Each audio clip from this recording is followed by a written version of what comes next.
তরুণ নেতৃত্ব কাজী সালাউদ্দিন ভাই সহ মঞ্চ উপবিষ্ট সম্মানিত নেতৃবৃন্দ, যাদের জন্য এই আয়োজন।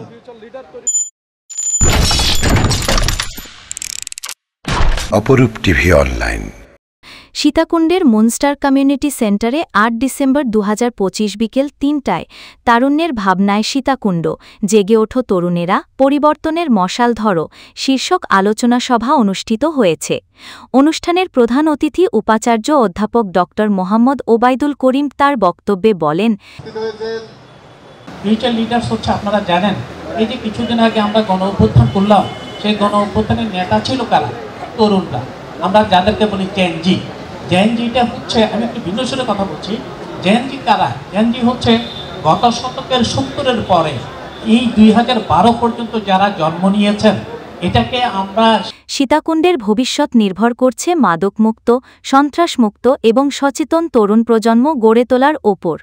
তিনি তরুণদের উদ্দেশ্যে বলেন, যে তরুণ বই, চিন্তা এবং নৈতিকতায় সমৃদ্ধ, সে সমাজকে এগিয়ে নেওয়ার পথ দেখাতে পারে। তাই শিক্ষা, চরিত্র ও মানবিকতা, এই ৩ ভিত্তি শক্ত করে দাঁড়াতে হবে।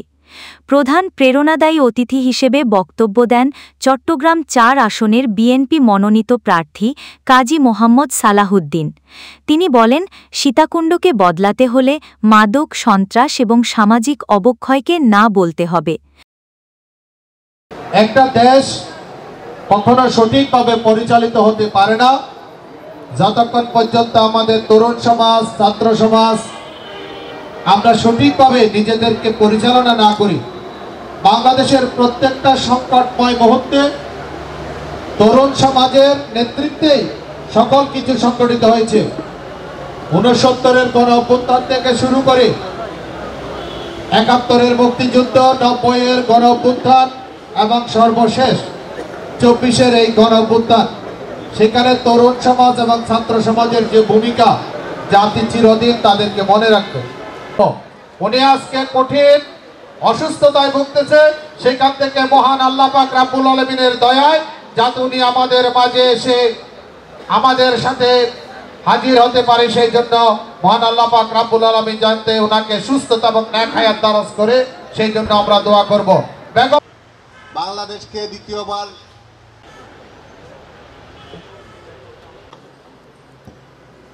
এপথে তরুণদের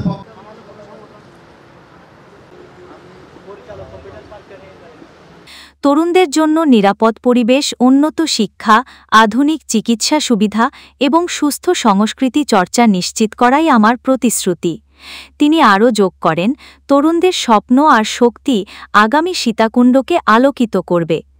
বিশেষ অতিথি হিসেবে উপস্থিত ছিলেন ডক্টর অ্যাসোসিয়েশন অফ বাংলাদেশের কেন্দ্রীয় যুগ্ম মহাসচিব ডাক্তার বেলায়েত হোসেন ঢালি, দুর্নীতি দমন কমিশন চট্টগ্রামের public prosecutor advocate Rezaul Karim Roni, Banshbaria উচ্চ বিদ্যালয় পরিচালনা কমিটির সভাপতি কাজী মোহাম্মদ মহিউদ্দিন, রাজনীতিবিদ ও সমাজসেবক Joynal Abedin Dulal, Lions Club of Chittagong সীতাকুণ্ডের সিনিয়র সহ-সভাপতি লায়ন গাজী মোহাম্মদ সুজাউদ্দিন, সাবেক ছাত্রনেতা এম আর চৌধুরী মিল্টন, নুরমার ডিগির পার মসজিদের সভাপতি মোহাম্মদ ইসহাক, বিশিষ্ট সমাজসেবক ও রাজনীতিবিদ Mohammad Shamsuddoha, Idris Mia Monir, Alamgir member, press club সাধারণ সম্পাদক আব্দুল কাইয়ুম বক্তব্য রাখেন।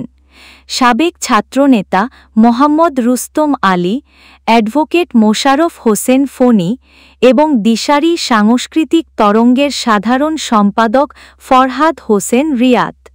তারা সবাই তরুণদের নৈতিক উন্নয়ন, আধুনিক শিক্ষা, সামাজিক শৃঙ্খলা, অনলাইন নিরাপত্তা, স্বাস্থ্যসেবা এবং ইতিবাচক সাংস্কৃতিক কর্মকাণ্ড নিয়ে মূল্যবান মতামত তুলে ধরেন।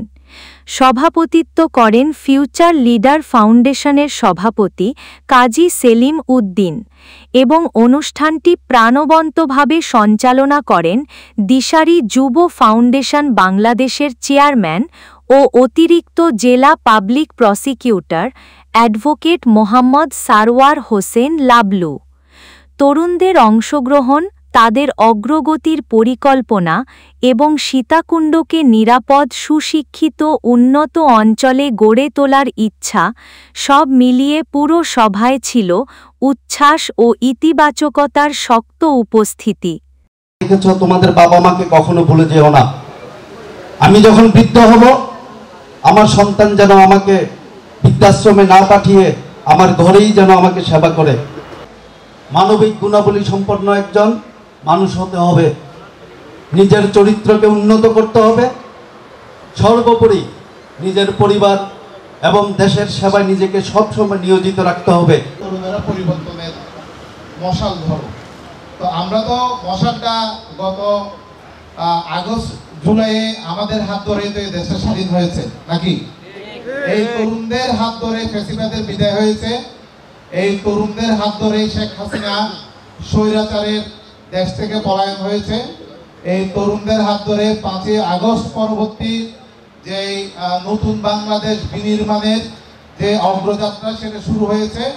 তো আমরা একটা গণতান্ত্রিক প্রক্রিয়ার মাধ্যমে আগামী সংসদ নির্বাচনের মাধ্যমে আমরা তরুণদেরকে আরো বেশি আমাদের সমাজে, রাজনীতিতে, আমাদের সমস্ত কর্মকাণ্ডে তরুণরা বেশি বেশি সম্পৃক্ত হবেন। তরুণরা ওনাদের চিন্তা ভাবনা ধ্যান সবকিছু কাজে লাগাবেন। বিশেষ করে একজন অভিভাবক প্রয়োজন হয়।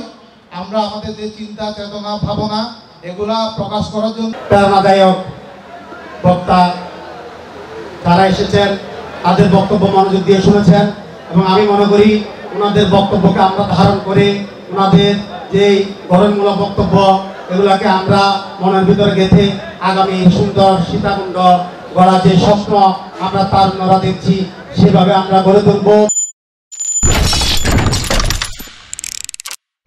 অপরূপ টিভি অনলাইন।